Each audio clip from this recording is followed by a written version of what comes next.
네, 안녕하세요. 주식은 역시 기리기리스의 기리십니다. 안녕하세요, 기리분들. 자, 매주 일요일마다 돌아오는 그 시간입니다. 이제 주말도 마무리했고 내일부터 또 시작을 해야 되지 않겠습니까? 이번 주, 오는 주에는 어떤 주식이 혹시나 오를 수 있을지 한번 예상을 해보면서 공부해보도록 하겠습니다. 같이 공부하시죠. 렛츠 기릿! 자, 바로 내용으로 들어가도록 하겠습니다. 금요일날 장 끝나고 요 소식이 떴죠. 토큰 증권 법제화 시동이란 얘기가 등장하면서, 그런데 중요한 거는 여야가 원래 합의된 그런 법안이다라는 얘기가 많았었는데, 이번에는 한동훈 대표라는 이름이 붙어버린 걸 확인할 수 있습니다. 그렇게 되면은 최근 들어 안 그래도 그 정치 테마주의 또 움직임 또 괜찮지 않겠습니까? 혹시나 STO 기대감이 나오는 와중에 정치 테마주 이쪽에서도 반응하지 않을까라는 생각도 조금 해봤습니다. 일단 내일 어떻게 움직일지 볼 필요가 있을 것 같고요. 그리고 전쟁주와 재건주가 거의 줄다리기를 매일 하는 상황에서 이번에는 일단 지금까지는 재건주가 또 이긴 것 같습니다. 젤렌스키가 이렇게 말을 했네요. 전쟁 내년에 끝낼 수 있다. 그래서 트럼프 종전환을 듣고 싶다. 요렇게 거의 사실상 게임이 끝난 거 아닌가라는 생각이 들 정도의 멘트가 나왔습니다. 재건주는 또다시 급등하고 전쟁주는 하락하는 모습이 나타나겠네요. 자, 그래서 이제 이번 주 코스피 어떻게 됐나 봤더니 일단 쭉 이렇게 네모로 올라가는 모습을 볼 수 있고 그다음에 쭉 떨어지는 모습인데 이제는 쌍바닥 찍고 바닥 아니냐라는 얘기를 저는 계속하고 있고요. 이번 주에 3.5%나 반등한 모습입니다. 그리고 삼성전자는 5만 원 찍고 이제는 5만 6천 원 여기가 바닥할래요라고 말을 하고 있지만 일단 아직까지는 방심하기는 어려울 것 같습니다. 아마도 5만 원 근처 한 번은 더 찍지 않을까라는 생각이 드네요. 그리고 코스닥입니다. 여기가 진짜 문제예요. 이 전 저점을 여기가 쌍바닥이라는 그런 모습을 만들어야 되는데 최근 들어 바이오가 강하게 무너지면서 다시 또 전 저점을 위협하는 모습입니다. 혹시나 월요일에도 바이오가 또 빠진다면은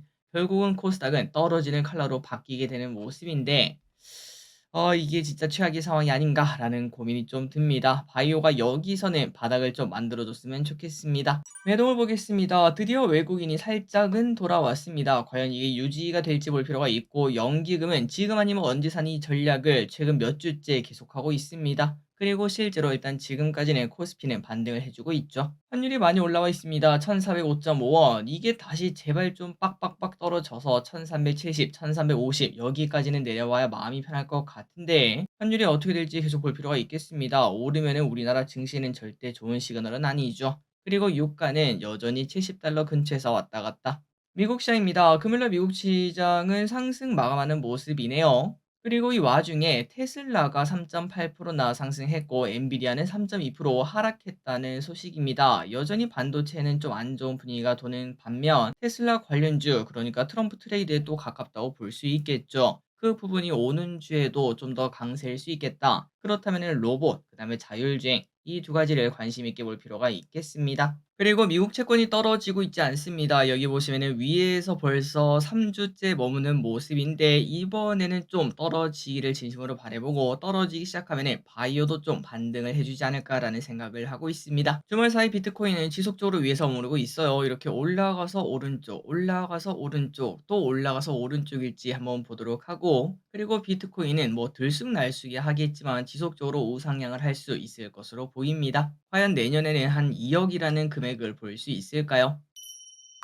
다음 주 증시 전망을 보도록 하겠습니다. 저점을 다지는 장이 나타나고 있습니다. 특히 코스피는 저점이 확실한가라는 생각도 조금 하고 있는데, 그런데 코스닥은, 야, 이거 바이오가 저렇게 무너질 줄은 아무도 몰랐을 것 같아요. 그래서 그 빈자리를 2차 전지가 받쳐줘야 되는데, 일단 테슬라는 오르고 있긴 하지만, 과연 2차 전지가 받칠 수 있을지 조금 더 볼 필요가 있겠습니다. 다만 바이오가 끝은 아닐 겁니다. 대마가 한 번에 죽지는 않겠죠. 알테오젠이 고점 대비 35% 정도 급락해서 사실 많이 겁나는 차트인데 그렇기 때문에 지금 당장 건들 수는 없으나 오른쪽으로 기면서 저점을 한 달 이상 다지는 모습이 나타난다면은 용기를 내볼 필요가 있겠습니다. 그리고 그 신호탄은 아마도 미국의 금리 인하가 그 신호탄이 아닐까라는 생각도 해볼 수 있겠네요. 그리고 저기리스는 템베거 투자법을 좋아하지 않겠습니까? 템베거를 노리는 투자법은 여전히 두 가지를 보고 있습니다. 자율주행과 STO, RWA 이거를 보고 있는데요. 자율주행은 뭐 다들 아시다시피 저 기릿이 정말 많이 얘기를 했기 때문에 오늘은 패스하고, 그리고 STO 같은 경우는 지금은 전혀 실감이 나지 않지만 커질 수밖에 없는 시장입니다. 이 또한 글로벌의 흐름이고, 그리고 과거 2020년에 비트코인 날아다녔을 때 그때는 NFT라는 게 막 등장하면서 사람들의 그 투자 심리를 자극하지 않았겠습니까? 그런데 이번에는 NFT가 아니라 RWA가 그 열풍의 주인공이 될 수도 있어 보이고, 만약에 된다면은 이제 관련주는 뭐 10배를 충분히 노려볼 수도 있다고 말할 수 있겠죠. 관련 소식은 계속 전해드리도록 하겠습니다. 그리고 그 외 좋은 섹터로 보는 거는 로봇, 엔터, 그리고 AI 중에서도 소프트웨어, 조선, 원전 이게 좋을 것 같고, 재건주는 원전이 너무나 험악해 가지고 빠질 때 사서 그리고 줄 때 먹자, 이러한 전략으로 다가가는 건 좋다고 봅니다. 그리고 그 외 반도체, 그다음에 뭐 바이오, 2차 전지는 일단 지금은 조금 더 볼 필요가 있겠네요. 다음입니다. 연기금 외국인의 픽을 보도록 하겠습니다.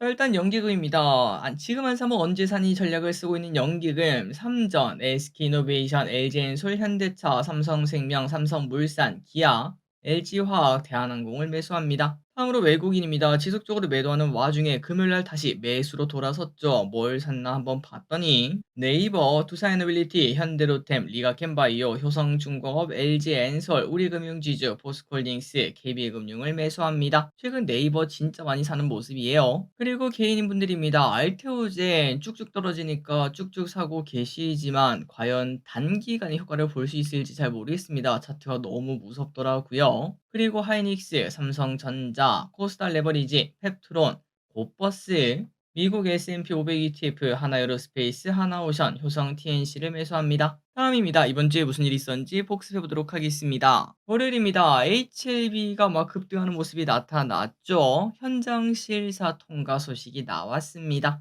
그리고 루닛이 급등하는 모습이 나타났습니다. 아스트라제네카와 비소세포 폐암 대상 AI 기반 디지털 병리 솔루션 개발을 위해 계약을 체결했다라는 소식이 등장했습니다. 하지만 목금 이틀 동안 크게 급락하는 모습을 나타내 이 친구도 차트가 조금 애매해지는 모습이 나타났습니다. 과연 다음 주는 어떻게 될까요? 자율주행 관련주가 급등하는 모습이 보여주고 있습니다. 개인적으로는 템베거가 될 섹터로 생각을 하고 있습니다. 물론 뇌피셜이니까 기름분들은 참고만 하시면 될 것 같습니다.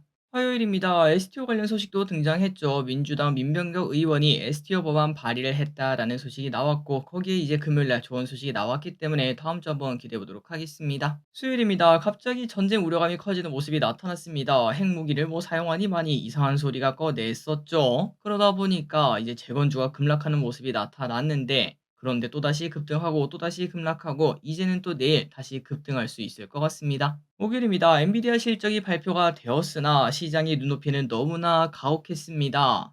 정말 좋은 실적인데도 불구하고 오히려 하락하는 모습. 알테오젠 차트가 너무나 무섭습니다. 121선이 깨지는 모습. 원전주가 최근 들어 너무나 좋은 흐름을 나타냅니다. 그리고 여기 보시다시피 원전주, 우리나라 원전주도 좋은 흐름을 나타내지만 미국에 있는 원전주도 좋은 흐름을 나타내지 않겠습니까? 그렇기 때문에 개인적으로 여러분들이 좋은 섹터가 있다면은, 사실 최근 뭐 국장은 좀 안 좋다 이런 얘기가 좀 많지 않겠습니까? 그렇기 때문에 미국에도 관련주가 있다면은 조금은 사보는 전략도 충분히 고려해 볼 수 있겠습니다.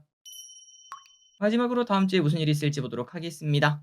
월요일입니다. MSCI 지수 리밸런싱이 있습니다. 현대로템이 편입되고 KT, 하나솔루션, 현대제철, 코스모 신소재, 셀트리온제약, 금양 편출이 됩니다. 이재명 대표 위증교사 1심 선고일이 있습니다. 화요일입니다. FMC 의사록이 공개가 됩니다. 팔란티어 나스닥 이전 상장이 있습니다. 수요일입니다. 대왕고래 시추계획 최종 승인 예정일입니다. 목요일입니다. 금토일가 열립니다. 과연 금리 인하를 할 수 있을까요? 미국장이 휴장입니다. 블랙 프라이데이가 열립니다. 미국 증시가 조기 폐장입니다. 토요일입니다. 중국 11월 PMI. 그리고 다음 주에는 연준 베이지북이 공개되고 블랙핑크 로제의 솔로 앨범, 트와이스 미니 앨범 등이 발표가 됩니다. 요즘 엔터가 분위기 나쁘지 않죠. 그리고 증시 일정입니다. 뭔가 이번 주는 좀 깔끔하네요. 3초 뒤에 넘어가도록 하겠습니다.